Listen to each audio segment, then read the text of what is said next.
Welcome to a global family.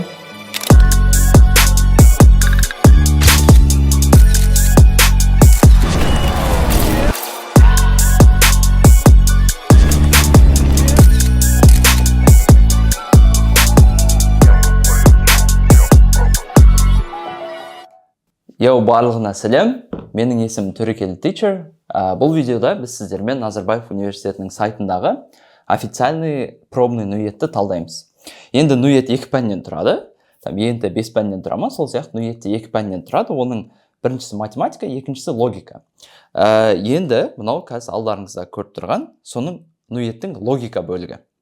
Жарайды, ал кеттік, талдауымыз бастайық. Жалпы әрине де біз бір пробныйды талдап, бүкіл экзаменді қамту мүмкін емес, өте қиын. Бұл жердегі экзаменға байланысты дайындық тақырыптарының барлығы бізде курстар толыққанды разбирация етіледі, әр тақырып жеке алып түсіндіріледі. Мына жерде мен сіздерге әр сұрақты бір сағат тақырып болып талдамай, оның ең тиімді түсіндірмесі арқылы түсіндіріп беруге тырысамын. Но егер детальнее разбирация еткілеріңіз келсе, әрине де оны курстан көре аласыздар. Жалпы жаңағы айтылған 2 пән математика және логика әрқайсысына бір сағаттан беріледі. Біздің логика бөлігі, оны көбісі қысқартып крит деп атайды. Негізі ол critical thinking және problem solving деген 2 бөліктен тұрады. Олардың ерекшелігі, мынау қандай тақырыптардан құралады, ал мынау қандай түрлі сұрақтар бола алатыны тоже курста айтылады, но пока что осы информациямен дальше кете берейік. Оның critical thinking және problem solving деген 2 түрлі сұрақтан тұратынын. Ал готе бастадық. 60 минут, в целом 30 минут, 60 минут, получается 30 сұраққа, әр сұраққа 2 минуттан беріледі. Әрине де кез келген экзамендағыдай оңай сұрақтарда біз тесте шығарып уақытты экономить етеміз, чтобы қиын сұрақтарда 2 минуттан көбірек уақыт құрта алу үшін. Ал кеттік. Негізгі көретін 2 түрлі сұрақтарыңыз, ол экзаменде осындай текстті сұрақтар болады, және текстті емес сұрақтар болады. Пока что осылай 2-ке бөле салайық. Мынау біздің әрине де текстті сұрақ, және де текстті сұрақтың форматы бір текст келеді, астында оның сұрағы болады. Бұл жерде не сұрап тұр? Бізден астындағы жауаптарының қайсысы бізге ең басты қорытындыны көрсетеді дейді. Енді басты қорытындыны табудың техникасы көп, оны талдай беруге болады, курста детальнее талданған. Мына жерде басты қорытындыны табудың ең оңай жолын просто айтып кетейін. Паузаға қойып, әрине де бақтарыңыз сынап көріңіздер, барлығын аударып, текстті оқып, қай вариант басты қорытынды бола алады. Ал енді шығаратын болсақ, біріншісі main conclusion деген нәрсе, ол текстің ішінде болады. Оның шығару техникасы, алдымен біз оны мынаның ішіне табамыз да, одан кейін ғана, тапқаннан кейін ғана варианттардың арасын іздейміз. Енді мынау текстте жалпы шет тілін үйренудің маңызы туралы айтылады. Оған бірінші себеп бізде мынау жерде беріледі. Because деп сөйлем басталғасын, оның түсіндірме екенін сразу анықтай аламыз. Шет тілін үйренудің бірінші себебі бізге айтады, саған көмектеседі, басқа елге барғанда, басқа елді түсінуге, және басқа ел туралы көбірек информация осыған танып білуге көмектеседі. Бірінші себеп, жарайды, фиолетовыймен белгілейік. Екінші себепті жасылмен белгілейік. Сонымен қатар дейді, сен көп әртүрлі нәрселер істей аласың сол мемлекетке барғанда. Біріншісі сен direction сұрай аласың, магазин қайда деп, көшеде жүргенде. Сонымен қатар сен ресторанда отырғанда заказ бере аласың. И получается осындай біздің фиолетовый және жасыл түсті 2 түрлі главный себебіміз бар. Не нәрсеге главный себебіміз бар? Шет тілге барған кезде сен шет тілін үйренуге тырысуың керек деген ойды түсіндіретін текст 2 түсіндірме айтады. Получается, бұл текстің негізгі қорытындысы. Біз қорытынды дегенді соңында көруге үйреніп қалсақ та, нует бізді мына жерде трик жасап кетті, алдап кетті. Қорытынды ең бірінші сөйлем болып берілген. Енді оны анықтап алғаннан кейін, дәл сол қызыл сөйлемді просто варианттардың ішінен іздеп көрейік. Получается, біздің сөйлеміміз қандай? Адам шетелге барған кезде сол елдің тілін үйренуге тырысу керек. Should try to learn at least some of the language of that country дейді. Сол сөйлемді варианттардың арасын іздеп көрсек.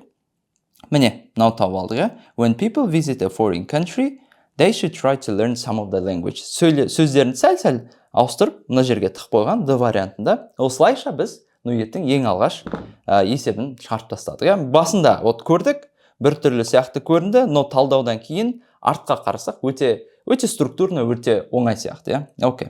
Молодцы. Let's go. Короче, ұштық. Екінші есепке. Не дейді мына жерде? Кстати, мына жерде енді көзім байқалып қалды. 2022 дейді. Если что, ол типа нудың сайтында өзі осы файл тұр. Так что олар 2022-ден типа мынау пробникті обновлять етпеген. Так что бұл нәрсені көріп, мынау ескі материал ғой деп ойлап қалмаңыздар. Скорее всего, қазір ашсаңыздар да әлі де осы файл тұр нудың сайтында. Енді екінші есеп. Помните, айттық, логика бөлігінде, осы крит бөлігінде тексті және тексті емес сұрақ болады деп. Жағы көргеніміз тексті сұрақ болды, clearly. Ал екіншісі тексті емес. Көріп тұр бір нәрсе. Көру керек, есептеу керек, өлшеу керек. Давайте қарайық. Не дейді? Бізге осындай коробка береді. Open top box, үсті ашылған коробка істеу керек. Осыдан қалай үсті ашылған коробка істей аламыз? Бізге қабырғалар керек, қабырғаларын біз не істейміз? Мына жерден бүктесек, fold жасасақ, бізде коробканың мынау табаны және де қалған 4 мынау фиолетовый бөлігі қабырғасы бола алады. Получается, қалай ойлайсыздар? Егер де біз мына бөлігін табаны қылатын болсақ, бізде примерно мынандай коробка шығу керек. Давайте салып беруге тырысайын. Мынандай. Ал мына жасыл бөлігі, допустим, қабырғасы 5 сантиметр ғана, Значит, қабырғасы примерно кішкентай болады сияқты осындай.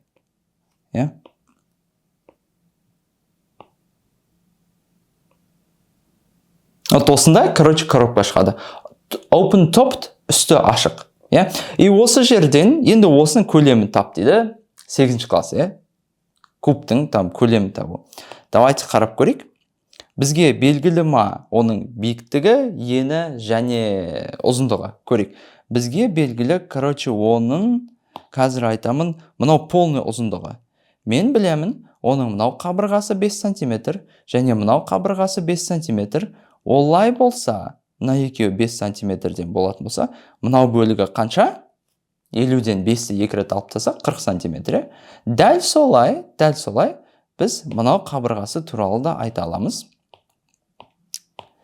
Мынау барлығы 50 болатын болса, мына жері 5 және мына жері 5 екенін білгендіктен, біз мына жері типа 40 екенін айта аламыз. Сразу осылайша біз табанның 40-қа 40 шаршы екенін түсінеміз. Допустим, мынау 40 сантиметр, және де мынау 40 сантиметр, ал бізге мынау бөлігі, мынау 5 сантиметрлік, әлде мынау 5 сантиметрлік бөлігі бізге нені береді? Бұл кубтың, молодцы, биіктігін береді, және де биіктігі бұл жерде 5 сантиметр. Енді 40 сантиметр, 5 сантиметр деген A, B, C-ді тапқандықтан, ол үшеуін бір-біріне көбейтіп, волюмын таба саламыз, ол бізде 8000. Мұнаны осындай есеп шығарып, коробканың көлемін тауып нуға түсесің десе, мен қуанғаннан секретінен шынымды айтсам. Ал енді go-те үшінші есеп, мына жерде сразу біз көреміз, текстті есептер екен. Go-те, естеріңізде ме алдыңғы есепте бізден main conclusion деген зат сұраған еді. Енді мына жерде бізде сәл басқа нәрсе сұрайды. Астыңғылардың қайсысы бізге flow-ны көрсетеді дейді, үстіндегі аргументтің. Енді flow деген сөз бар, ол течение, бірақ мына сөз сәл ерекшеленеді одан бір әріпке. Бұл сөз flow, недостаток, кемшілік, минус, бір нәрсенің жетіспеушілігі деген мағынаны береді, қателігі деген сияқты. Получается, сұрақтың өзі уже түсіндіріп тұр, не істеу керек екен? Мына аргументті оқып, оның кемшілігін табу керек. Әрине де, бұны жасаудың өзінің техникалары бар. Бұл үлкен тақырып ретінде бұл талданылады курста, Оны әрқашанда қатесіз шығарудың методикалары. Но қазір именно осы есепті қалай шығаруға болатынын айтып берем. В принципе, сол пока что пойдет сияқты. Ал енді текст не дейді? Жалпы өздеріңіз, конечно же, егер қазір түсіндірме детальнее жақсырақ түсіну үшін паузаға қойып, бүкіл текстті алдын ала аударып алыңыздар. Жарай ма? И там өздеріңіз шығарып та көрсеңіздер болады. Ал кеттік. Надеюсь, сіздер уже аударып алдыңыздар, только что паузаға қойып, потому что мен сразу текстті түсіндіріп бастап кетем. Жарай ма? Оның флоусы не болуы мүмкін. Ал енді давайте көрейік. Текст бізге айтады. Өкімет мектептерді виноват деп айтады. В том, что ұлдар что-то слабо оқып жатыр. Енді бізде бір проблема бар. Ұлдар слабо оқып жатыр. Оның себебіне де үкімет айтады, бірінші себеп ол мектептер. Мектептер ұлдарды дұрыс емес оқытып жатыр. Бірінші себебіміз бар. Жазып алайық мына жерге. Ұлдардың жаман оқуының себебі біріншісі government болсын. Government. Керемет. Енді қанша дегенмен дейді. Қанша дегенмен бізге биология басқа история айтады, және де биология бізге айтады, что ұлдардың там қыздардан ерекшеліктері бар. Допустим, қыздар ертеден баланы тәрбиелеумен айналысқандықтан эволюционны там қыздардың, мынау аргумент айтады, қыздардың verbal, типа ауызша және эмоциональный скиллдары жақсырақ болуы мүмкін, ал ұлдар ертеден мынау аргументтің ойынша ертеден там аң аулаумен айналысқандықтан хантинг, оларда планирование әлде есептеу сияқты скиллдары артық болуы мүмкін дейді. Осылайша бізге айтады. Сонымен қатар тағы бір себеп бар екен ұлдардың ерекшелігінің тестостеронның көп болуы, ұлдарда көбірек болады, обычно. Көбірек болуы ол адамның language skillдарына импакт береді дейді. Adverse impact, жаман импакт. Получается, осылайша бізге текст не көрсеткісі келіп жатыр? Біздің бірінші себебіміз мына жерде government деп айтып қойып, біз бірінші себебіміз мектептер болса да, government айтады, ұлдардың жаман сабақ оқуына виноват мектептер, schools деп қойықшы. Бірақ та government ол мектептер виноват десе де, бұл аргумент бізге тағы бір себеп береді. Екінші себеп бар. Ұлдардың қыздардан эволюционны биологиялық ерекшелігі бар дейді. Осылай екі себеп неге бізде ұлдар maybe underperforming. Жарайды. Енді қорытынды не дейді? Текст соңында, келеді. So дейді. Екеуінің айырмашылығын ұлдар мен қыздардың себебі бола алмайды мұғалімдер дейді. Енді қараңыздар. Біз талдадық. Аргумент айтты. Ол мектеп болу мүмкін деді. Алайда ол ЖБ биология бола алатынын да түсіндіріп берді. Енді текст бізге толықтай түсіндіріп берді. Неге? Ұлдардың там underperform жасауының биологиядан, типа биологический айырмашылық себеп болуы мүмкін. Оны түсіндік. Бірақ текст бізге ол мектеп па, ол мектеп емес па, оны түсіндірмеді. Бізге айтты, ол мектеп болуы мүмкін, бірақ ол ЖБ биология деді. Енді біз биология болатынын түсіндік. Бірақ, может быть, мектеп те параллельно оған себеп болады. Біз білмейміз ғой. Текст талдамады оны. Текст екі себеп беріп, оның екіншісін бола алатынын түсіндіріп бергеннен кейін себеп ЖБ біріншісі емес деп айта алмайды. Неге? Өйткені себеп точно біріншісі емес деп айту үшін ол екіншісін түсіндіру бізге жеткілікті емес. Ол екіншісі болмайтынын да түсіндіру керек. Мен сізге бірінші себеп беріп, екінші себеп беріп, екіншісін болатынын түсіндіріп бергендіктен, значит, біріншісі болмайды деп алып тастасам, сіз айтасыз, wait a second, точно біріншісі болмай ма? Сен біріншісін маған талдамадың ғой деп айтасыздар. Сондықтан да бұл текстің логически ең үлкен ошибкасы неде? Оның бірінші себептің болу мүмкін емес екендігін талдамай тұрып, біріншісі ЖБ болмайды деген қорытынды құруында. Оның қорытынды екенін біз қалай анықтай алдық? Мына жерде so деген индикатор бар. Индикаторлардың қандай түрі болатынын там біз курста есте түсіндіреміз, но в целом мына жерде түсінікті болып тұр. So деген сөз, скорее всего, ақтық қорытынды ойға жетелейтін. Солайша біз оның қорытынды екенін сезе алдық, және қорытынды бір түрлі құралған. Ода flow бар. Flow в том, что текстің ойынша тек қана екінші себеп ұлдардың слабы оқып жатуына себеп бола алады. Ол бірінші себепті талдамай тұрып, екінші себепке ЖБ қорытынды беріп жатыр. Сәл нелогично, және wall flow'ны біз қай жерден көреміз? Және де wall flow'ны бізге береді мынау D деген вариант, который айтады, текстің ойынша екеуінің айырмашылығы ұлдар мен қыздардың сабақтағы тек қана биологиялық айырмашылық дейді. Текст оны түсіндірді, биологиялық айырмашылық қалай там может быть адамның ойлау қабілетіне әсер ете алады. Бірақ та текст неге именно ЖБ сол, ЖБ мынау емес екенін түсіндірмеді ғой бізге.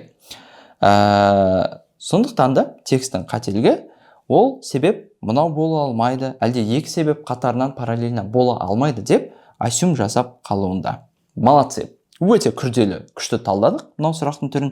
Келесі флоуларды енді талдағанда сіздерге сәл оңайырақ және тезірек болады. Ал кеттік, давайте 4. Scientists are now developing genetically modified crop plants дейді. Енді бұл жерде бізде там не туралы, егістік, егіс алқабы туралы және айтады ғалымдар бір новый өсімдік ойлап тапты, еге алатын, егіп одан бір нәрсе аламыз, может бидай, тағы бір нәрсе. Оның ерекшелігі неде? Оның ерекшелігі genetically modified crop plants will produce pesticides continuously. Бізде пестицид деген ол типа дәрі деп қарасақ болады. Получается, пест деген бізде зиянды жәндіктер бар. Біздің алқабымызды там жейтін, оны қолдануға келмейтін қылып тастайтын зиянды жәндіктер бар. Оған қарсы біз пестицид деген типа дәрілерді қолданамыз. Енді біз айтады, біз новый генетически модифицированный бір өсімдік ойлап таптық, который өзі сол пестицидті бөліп шығара береді дейді. Енді бірақ та пестицидтің эффективный болу үшін біз оны көп қолданып қоймауымыз керек. Себебі көп қолданған кезде, типа тоқтамай, continuously қолданған кезде пестицидті жәндіктер оған уже өлмейді дейді. Оған үйреніп алады. Resistant болып қалады оларға, Сондықтан да пестицидтер тек қана эффективны болады, егер біз оны тоқтамай емес, наоборот, тоқтап қолдансақ қана. Periods, кейбір периодтар болса, біз қолданбайтын. Допустим, қолданбаймыз. Сондай жағдайда ғана біздің пестицидтарымыз эффективны болады. Бірақ та біз жаңа ойлап тапқан ғылыми жаңалық жасаған өсімдігіміз, ол тоқтамай пестицид бөледі. Осыдан біз не түсіне аламыз? Скорее всего, бұл біздің ойлап тапқан өсімдігіміз песттарға, жәндіктерге қарсы өте күшті күресе алмайды, потому что ол continuously вырабатывать етеді, тоқтамай. Ал тоқтамай вырабатывать етілген кезде, ол, эффективны болмай қалады уже. Неге? Өйткені жаңағы жәндіктер оған резистентность вырабатывать етіп алады. Ал енді мына жерден алдыңғы ең бірінші сұрақта сіздер conclusion деген сөзді көресіздер. Бірақ оның алдында естеріңізде ме? Ана жерде main деген сөз болған еді, мына жерде ол жоқ. Бұл сұрақ түрін қалай шығаруын тоже там үлкен тақырып қылып біз бірінші не істеу керек, екінші не істеу керек, оның қандай түрлері болатынын барлығын детально талдаймыз. Бұл жерде бір ғана тип айтып кетем. В принципе, сол жеткілікті болады шығаруға. Бұл жерде бұндай conclusionды қалай шығарамыз? Алдында main деген сөзі болмаса, біз мынау информацияны қорыту арқылы қай вариантты жб айта аламыз, ал қай вариантты 100%-ға айта алмаймыз, соны іздейміз. Біз қазір А-дан Е-ға шейін кетеміз да, алғашқы кездескен біз 100% айта алатын вариантқа тоқталамыз. Енді көрейік. Пестицидтар, genetically modified crop plantпен шығарған пестицидтар, жаңағы біз ойлап тапқан өсімдікпен шыққан пестицидтар эффективный емес болып қалады дейді. 100% біздің жаңағы ойымызға сәйкес келеді. Өйткені неге олар эффективный болмай қалады? Потому что олар continuously вырабатывать етеді, пестицидті жаңағы өсімдігіміз continuously вырабатываться еткен кезде ол ineffective болады. И четко, вроде A, 100% A-ді айта аламыз. Мынау информацияны қолдану арқылы на всякий случай B-ді қарайсақ, the genetically modification of crop plants will make the crops unusable as they will be contaminated with pesticide. Өте логичный нәрсе. Айтады типа жаңағы пестицидті егер өсімдік тоқтамай шығара беретін болса, ол біздің алатын продуктымызды, допустим, бидайымызды да қолдануға келмейтін қылып тастайды, себебі оны кірлетіп тастайды, слишком көп пестицид болғандықтан. Мүмкін, бәлкім солай да шығар. Бірақ та, помните, айттым, текстті қолданғаннан кейін қай нәрсені 100% айта аламыз. Біз егер текстте там біз алатын продуктымыз туралы, оның кірленуі туралы ештеңке айтпайтын болсақ, қалай біз ол туралы қорытынды шығара аламыз, егер ол туралы біз ешқандай талдау жасамасақ. Сондықтан да осылай біз clearly көре аламыз. Даже если вариант логичный болса да, біз А вариантын қалайша осы именно conclusion вариантында дұрыс деп таңдайтынымыз, потому что себебі мынау информация жеткілікті аны айтуға, ал мынау информация бны айтуға жеткіліксіз. Молодцы. Надеюсь, түсінікті болды. В принципе, қиын бір нәрселер болған жоқ, бір интеграл сияқты бір нәрсе шығарған жоқпыз. Қатты критическое мышление қолданған жоқпыз. В принципе, просто бір абзацты талдадық, Ал готе ұштық. Короче, 5-ші сеп, тоже текстовой сұрақ. Енді көрек, бұл жерде не дейді? Assumption деген зат сұрайды. Assumption деген қазақшаға қандай болжам, жорамал болып аударылама, орысша предположение, Енді мынау текстті опять пауза қойып, аударып, аспай оқып алыңыздар, чтобы мынау түсіндірмені күштірек түсіну үшін, Біз айтады, көп адамдар қазір депрессиядан страдать етеді, және депрессияны біз Prozac деген дәрімен шеше аламыз, бірақ дәрі біздің миымыздың chemical балансын өзгертеді. Получается, мидың химиясына сәл эффект береді, оны сәл өзгертеді. Жарайды, дәрі ғой енді логичный. Қанша дегенмен адам дәрі типа ішпей, допустим, психотерапевтке барылады. Неге? Өйткені психотерапевт бізде не істейді? Адаммен сөйлеседі. Дәрі не істейсің, сен ішесің, и дәрі сен, допустим, емдейді, ал психотерапевтке барсаң, психотерапевт сенімен сөйлеседі. Керемет. Енді сондықтан да айтады, егер депрессиядағы адам өзінің миының химиясының өзгергенін қаламаса, ол значит психотерапевтке бару керек. Өте логичный текст, ешқандай логический біртүрлі моменттер көрмейміз, Дәрімен емдеуге болады депрессияны, психотерапевтке барып емдеуге болады. Дәрі мидың химиясын өзгертеді, ал психотерапевт сенімен сөйлеседі дейді. Енді текст соңында айтады, егер сен миыңның химиясы өзгерген қаламасаң, сен психотерапевт таңдауың керек дейді. Енді біз не нәрсені предполагать етіп жатырмыз? Текст не нәрсені асюм жасап жатыр? Текстің ойында ол мына жаққа жазбай кеткен, бірақ ойындағы қалып кеткен нәрсене, текст ойлайды, что психотерапевтке бару, адаммен сөйлесу сенің миыңдағы chemical балансты жыбы өзгертпейді деп ойлайды. Ол бізге бұл жерде айтқан жоқ. Ол бізге айтты, дәрі сенің миыңның chemical балансыңды alter жасайды, өзгертеді. Ал психотерапевтпен сөйлесу сенің миыңның chemical балансын өзгертпейді деген сөйлем болмады ғой. Значит, ол оны өзінің басында асюм жасап қалдырып кетті. Және де мынандай қорытындыға келген кезде, ол не нәрсені асюм жасап кетті? Ол, получается, сен психотерапевтке барсаң, сенің миың жыбы химикал жағынан өзгермейді деген нәрсені асюм жасап кетті. Және де ол автордың бұл аргументті құрудағы assumption болды. Psychotherapy сенің миыңдағы chemical балансты өзгертпейді. Неге бұл маңызды? Өйткені бұл сөйлем вроде логично, бірақ бұл текстің ішінде жоқ. Автор оны асюм жасады да, бірақ бізге жазбай кетті осында. Молодцы. Өте күшті интро болып жатыр әр сұрақтың түріне. В принципе, вроде логично, қатты қиын емес. Ал енді готе, получается, бізде келесі есепті уже көріп тұрсыздар, тексті сұрақ емес. Қарайық, бізге айтады, 120 коробка бар, 25 килограммнан, және 90 коробка бар, 20 килограммнан. Мен оны там үстіге лифтпен апарып тастауым керек, неше рет үстіге кем дегенде барам дейді. Енді лифт егер 400 килограмм көтерсе, әлде 4 адам көтеретін болса, бізге килограммен есептеген оңайрақ, потому что коробкалар килограммен берілген. Егер де мен 80 килограмм болсам, лифт максимум 400 көтеретін болса, менен басқа коробкаларды тасуға менде бар space, ол 320 килограмм. Енді осы 320 килограммды мен максимально толтырып тастауым керек. Неге? Өйткені мен минимум journey жасағым келеді үстіге. Енді егерде бізде 320 килограмм болса, бірінші метод ойға келеді. Бірінші метод жазып кете салайын. Ол бізде, получается, в общем, неше килограмм көтеретінді санау. 120 коробка бар бізде, 25 килограммнан, және 90 коробка бар, 20 килограммнан. Енді мынаны көбейтетін болсақ қанша болады? 3000 бола ма?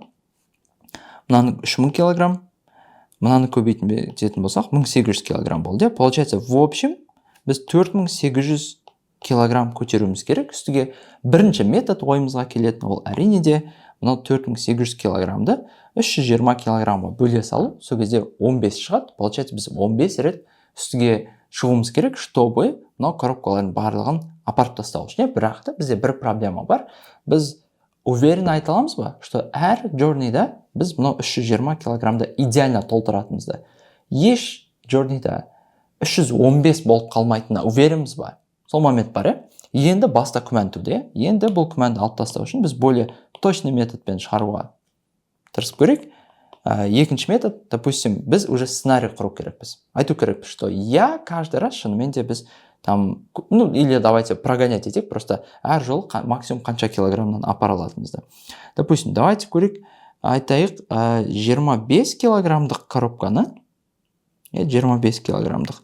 Біз алайық нешеуін, давайте 12 штугын алайық. Және де 20 килограммдық коробкадан давайте 1 штугын алайық. В общем, сол кезде бізде шығады 320 килограмм. Осылай давайте 10 рет шығайықшы. 10 рет. 10 journey жасайық. 10 рет шыққан кезде біз 25 килограммның 120 барлығын апарып тастаймыз, потому что каждый раз 12 штугынан аламыз. Енді анау үлкен коробканың барлығын апарып тастасақ, енді кішкентай коробкаларды біз 10 рет шығамыз, әр жолы бір-біреуден алатын болсақ, 10-ын апарып тастадық, уже бізде бұның 80-і ғана қалды. Енді біз дальше не істей аламыз? Мынау 20 килограммдық коробканы егер де біз алатын болсақ 16 штуктан бізде 320 килограмм шығады, ровно шықты. Енді осылай неше рет шығуымыз керек? Тағы да егер де 5 рет шығатын болсақ, әр жолы 16 коробкадан көтеріп алатын болсақ, получается, біз в общем қанша? 80 коробка апарып тастадық, 80 штук коробка. И вот 80 штук коробка қазір апардық, оның алдында 10 рет шыққан кезде бір штуктан алғанда қалған 10-ын алдық, және де 10 рет 12 штуктан алған кезде 120 коробка үлкен апарып тастадық. И в общем біз 10 плюс 5, 15 рет үстіге шығуымыз керек. Жаңа мынаған бөлген кезде 15 шыққан еді, бірақ біз не уверен болдық, потому что типа уверен болмадық, әр жолы идеально 320 килограмм толтыра аламыз ба или жоқ па, Сол екі вариантта бізде 15-ті берді, уверенно деп белгілеп, дальше ұшсақ болады, кеттік. Мына жерде не дейді? 7-ші есеп. Окей, бізге бір әйел туралы айтады, который таңертең оянғысы келеді, таңғы 7-те, бірақ ол ұйықтап қалады. Таңғы 7-те ұйықтап қалады. И, короче, қараса, сағаты сынып тұр екен, осындай бір нәрсені көрсетіп тұрады, енді ол бір нәрсені біледі. Ол сыртқа қарағанда, сыртта жарықты көреді, и түсінеді, қазір кеш батпады әлі. Кеш батпаса, ол біледі, что максимально ол 12 сағатқа кешігіп жатыр. Типа, значит, әлі сағат кешкі 7 емес. Значит, мынау сағат кешкі 19:00-ден әлі асып кетпеген. Енді ойланып көрейік, сұрақ бізде ол қанша уақытқа кешігіп жатуы мүмкін. Енді ойланып көрейікші, мына жерге бізге қанша уақытқа ол максимум кешігіп жатуы мүмкін десе, ойланып көрейік, мына жерге ең кеш дегенде қандай сан қоя аламыз?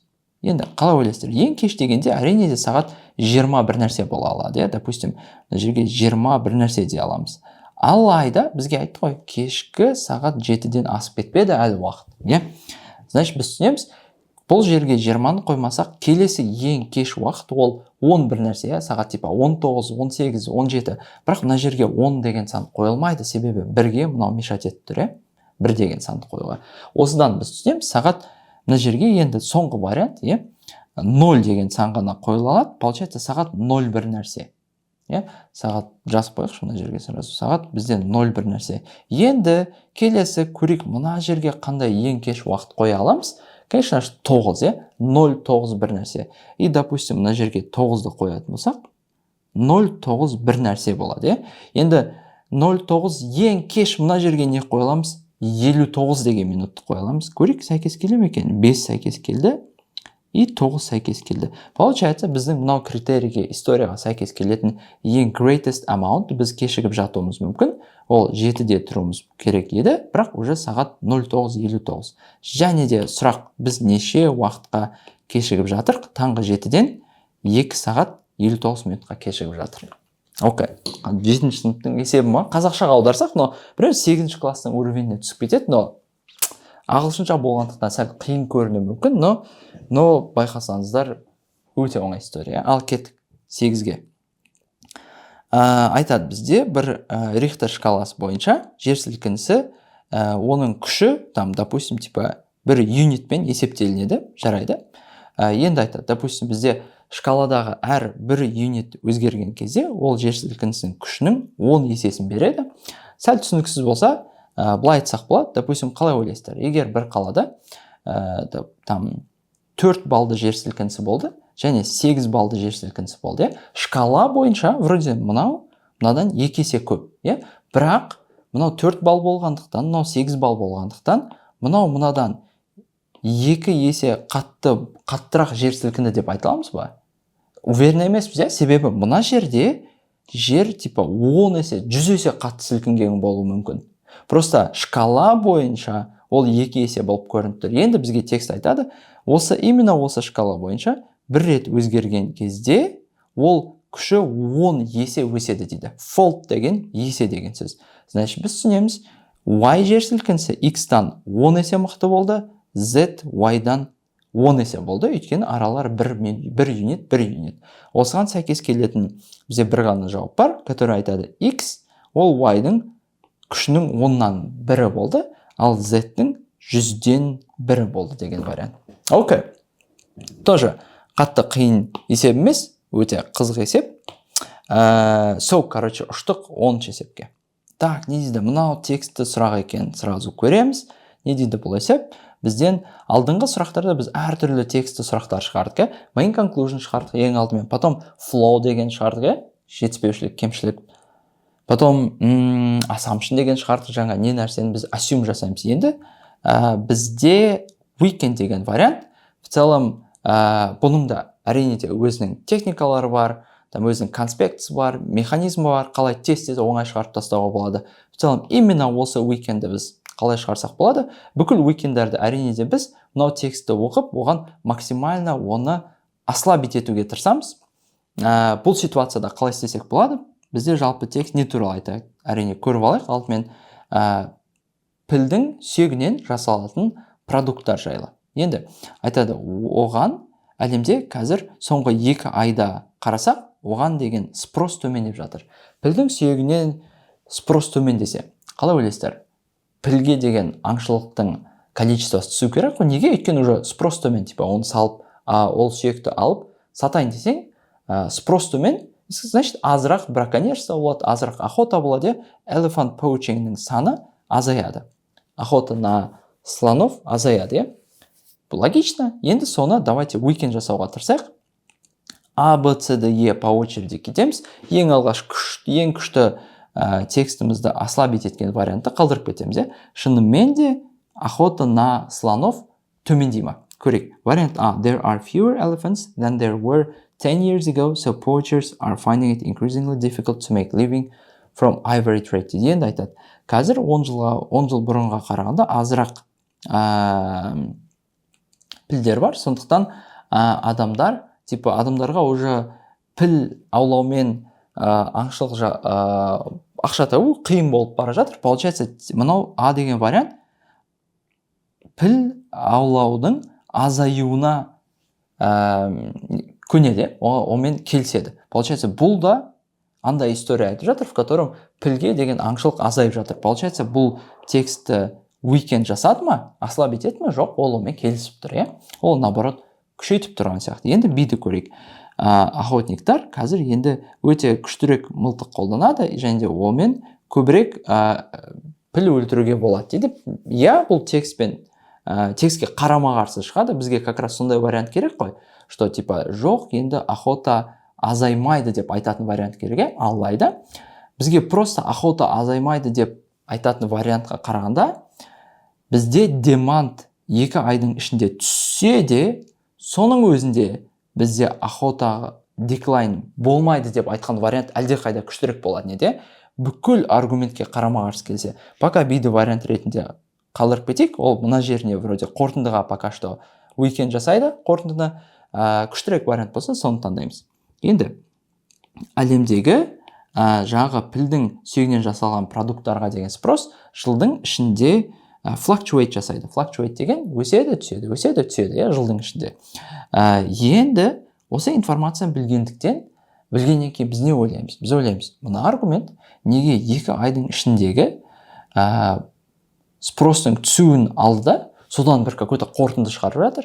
Егер статистика fluctuate жасайтын болса, типа жылдың бір бөлігінде ол көтеріледі, келесі бөлігінде түседі, келесі бөлігінде көтеріліп, потом қайттан түседі, потом норм болады деген, допустим, fluctuation болса, бір жылдың ішінде, текст 2 айды ғана қарап, допустим, мынау 2 айды ғана қарап, ол жерде спростың түсетінін байқап, енді пілге деген охота азаяды деген қорытынды шығара алмайды. Неге? Өйткені, может быть, именно сол қараған 2 ай дәл сол периодқа түсіп қалды. Может быть, келесі тағы 3 айды тексеретін болса, бізде көтерілуді байқау мүмкін еді, спростың, демандтың. Сондықтан да бұл текстің ең слабый моменті.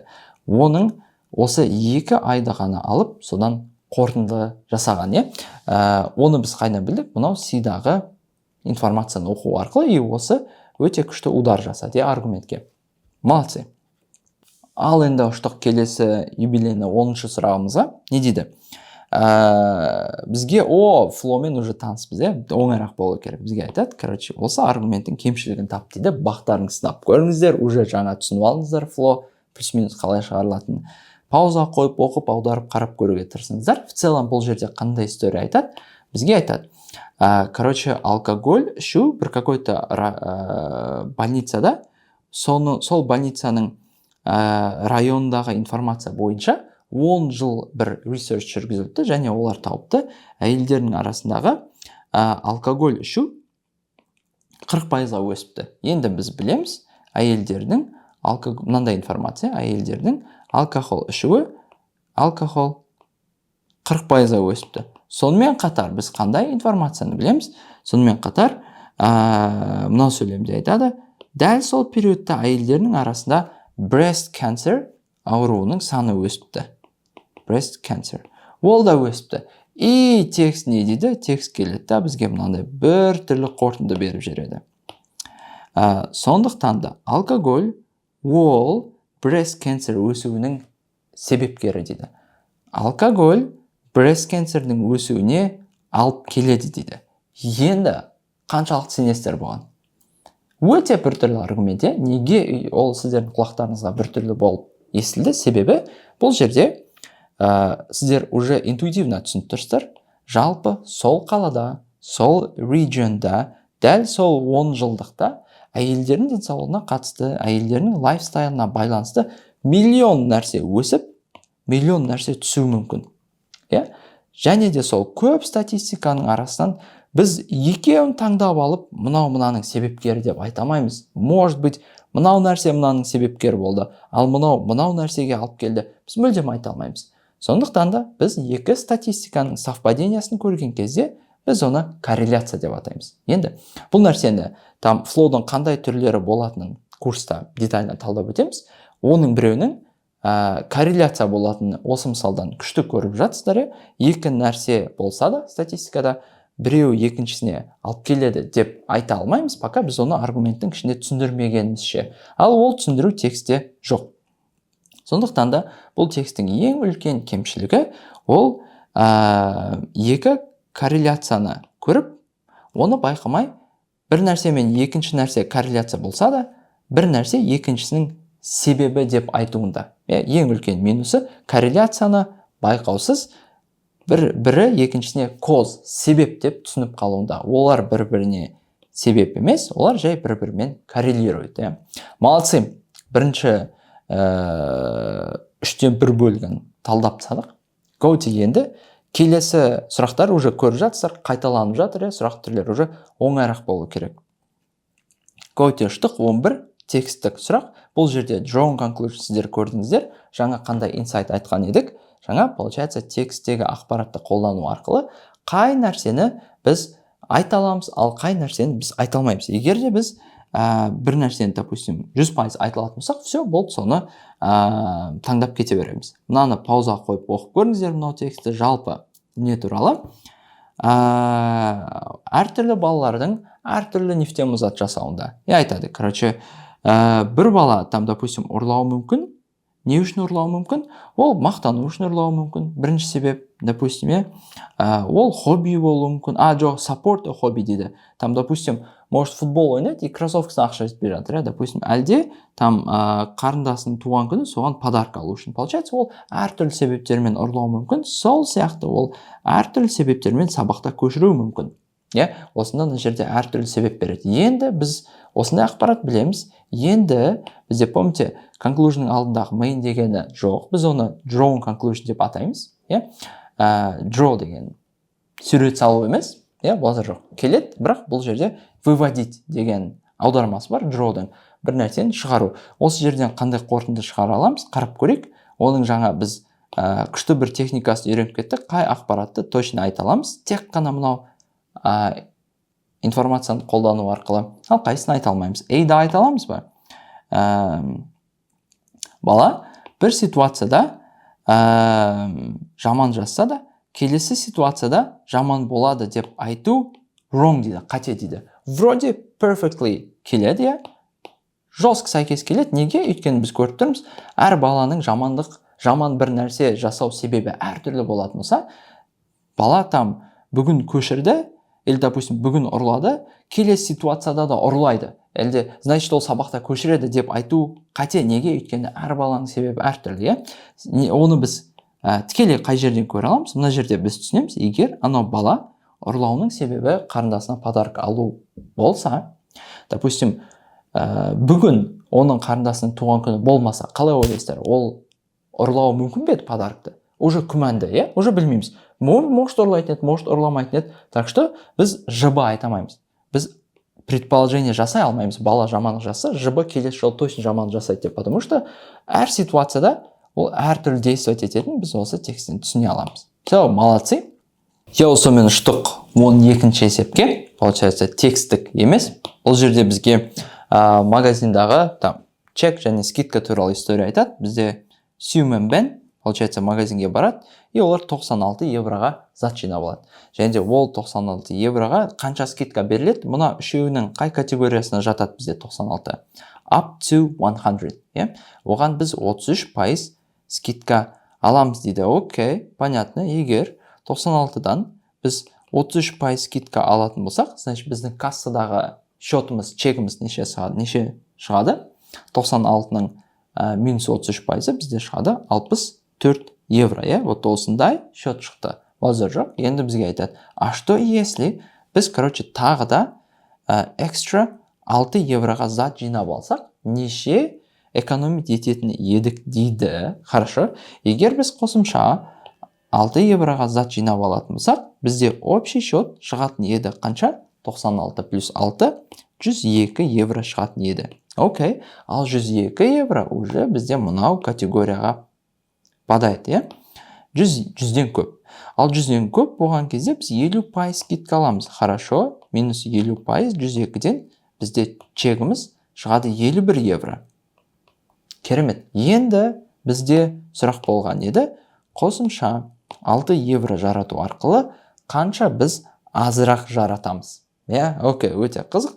Қосымша 6 евроға зат алу арқылы біз қанша 13 евро негізі азырақ жаратамыз, тема. И ол бізде вариант D. Тоже қазақшаға аударсақ, мына есеп сразу сегізінші класстың уровеніне негізі түсіп кетеді. Так что easy екен көріп жатсыздар, наоборот, кайф. Мне кажется, сіздер ондай оңай болады деп ойламаған шығарсыздар кейбір моменттерінде. Ал енді ұштық 13-ші есеп не дейді? Айтады, бізге, осындай мемлекеттер бар. Енді мынау сөйлем, бұл сөйлемде әр сөзді жеке алып қарасақ, өте оңай сөздер.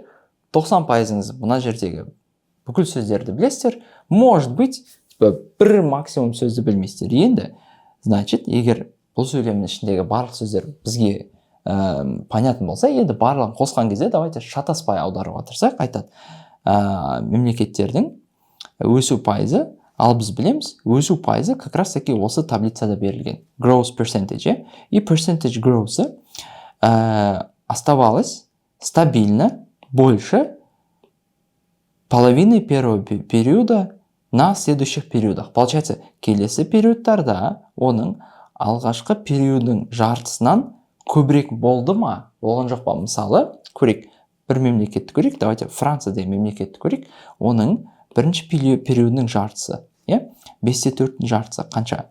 2/7 ғой. Келесі периодтар одан көбірек болды ма? Келесі 2 период мынаның жартысынан көбірек болды ма? 3 2/7-ден көп.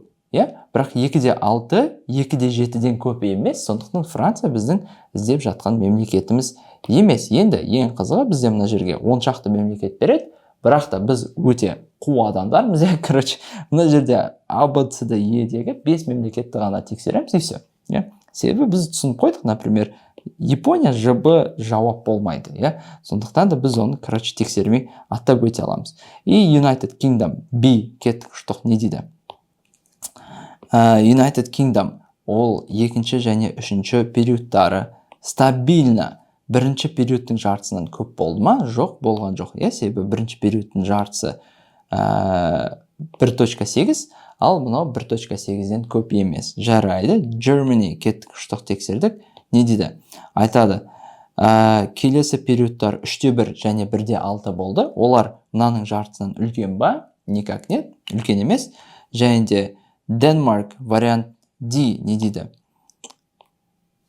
2/6 мен 1/7 4/3-дің жартысынан үлкен ба? Жоқ, одан үлкен емес. Соңғы вариант уже 100% Бельгия деп айта берсек болады, но давайте тексере салайық. Бельгия біздің келесі периодтары бірінші периодтың жартысынан үлкенірек болып келген мемлекет па, жоқ па? Бельгияның мынаның бірінші периодың жартысы бізде тең болады нешеге? 1.65-ге. 1.65-тен оның екінші және үшінші периодтары үлкенірек болды ма? 2/8, 2/3 үлкен болды, және сол біздің іздеп жатқан мемлекетіміз. Молодцы, өте күшті решение, красавчики. Ал ұштық 14-ші есебімізге не дейді? 100 pellet бізде 100 pellet of chicken food. Получается, мынау pellet деген типа өлшем бірлік, походу тауықтың тамағының, типа килограммға, коробком сондай бір нәрсе шығар. Сразу біз оның өлшем бірлігі екенін түсінеміз. Енді айтады, 100 pellet бізге бір үлкен chicken және 2 кішкентай chickenді бір күнде тойдыруға жеткілікті. Осы жерден как будто система XY-тің есі шығып жатқан сияқты ма? Көрейікші, егерде 100 pellet бізде бір large chicken және де 2 small chickenді тойдыруға жеткілікті. Ал 175 pellet бізде 2 large және де 3 small chickenді тойдыруға жеткілікті болады дейді. Осыдан біз не шығара аламыз? Мына жерде сәл көзге күйік болып тұрғанына P-ді алып тастасақ, по идее, және де мына система қылсақ, анау L-ді X деп жазып, S-ті Y деп жазатын болсақ, 100 тең X плюс 2Y, 175 тең 2X плюс 3Y деген есеп шығады. Егер де оны X, Y-ға ауыстыруларыңыз келмесе, осылай LS деп қалдырып кетсеңіздер болады. Және де бұл есептен бізде шығады L тең, до конца шығарсаңыздар, L тең 50 pelletді және S тең 25 деген шығады.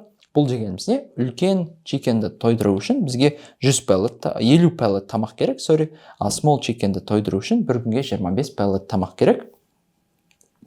Қай варианттар бізде not true дейді? Жарайды, қате вариантты іздеп көрейік. Бізге айтады.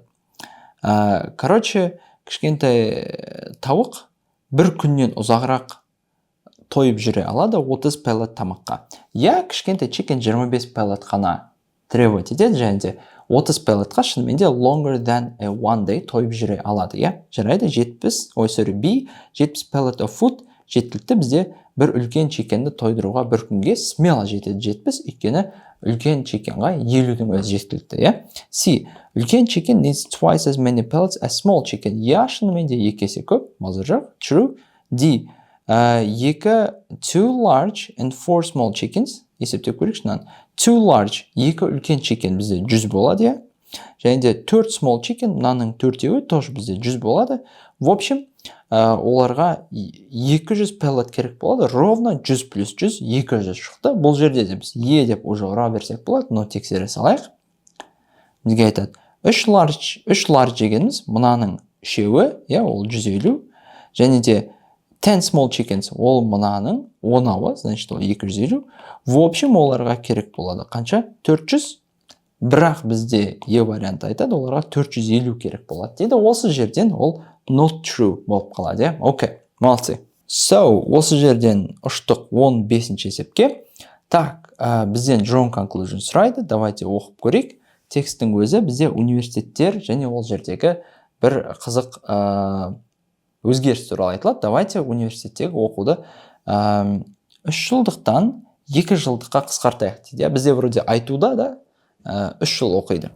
Ал бұлар одан ары кетіп жатыр. Бұл аргумент давайте 2 жылға қысқартайық дейді. Енді 2 жылға қысқартқан кезде балаларда алдыңғы уақыттан алдыңғы бар уақыттың 3-тен 2-сі ғана болады материалды оқу үшін, және де олардың түсінігі shallower болады, терең болмайды. Ал университет өзінің түлектерінің качествосын төмендететін кез келген нәрсеге қарсы болу керек дейді, оған қарсы шығу керек дейді. Ал біз көріп тұрмыз, универде оқудың 3-тен 2 жылға қысқартылуы оқушылардың білімінің сәл саяздау болуына алып келетінін. Осы жерден біз қандай ақпарат шығара аламыз? Скорее всего, университеттің позициясы бұл полисиға негативный болу керек. Енді көрейік. Вариант A, university graduates at present have. Біз білмейміз. Университеттің қазіргі түлектері өте күшті біле ма, сабақтарын, өз мамандықтарын өте күшті білме ма, біз оны білмейміз. Потому что оны текст талдамайды. Б'ді көрейік. Universities should oppose the shortening of degrees course of 2 years. To 2 years. Керемет. Университет қарсы шығу керек. Неге? Өйткені universities should resist to any measures, которые снижают качество их graduate'ов. Осы жерден біз түсінеміз, егер университет кез келген нәрсеге қарсы шығу керек болса, олардың түлектерінің качествосын төмендететін. Олар да, значит, осы идеяға қарсы шығу керек. Осылайша біз B вариантынан өзіміздің тек осы информацияны қолдану арқылы қорытындылай алатын бір стейтментімізді тауып аламыз. Окей. Там какой-то бір сұрақтар болса, типа осы не бойынша, әлде drawn conclusion туралы, әрине де сұрақтар пайда болады. Әр есепте әрқайсыңыз curious болғандықтарыңыздан, әрқайсыңызда әр тақырыпқа мына жерде сұрақтар пайда болуы мүмкін. Керемет, если что, курста смело сұрай беріңіздер, детально талдаймыз. Пока что, надеюсь, әрқайсыңызға минимум 90%-ға неге, допустим, мына жерде B екені түсінікті болды.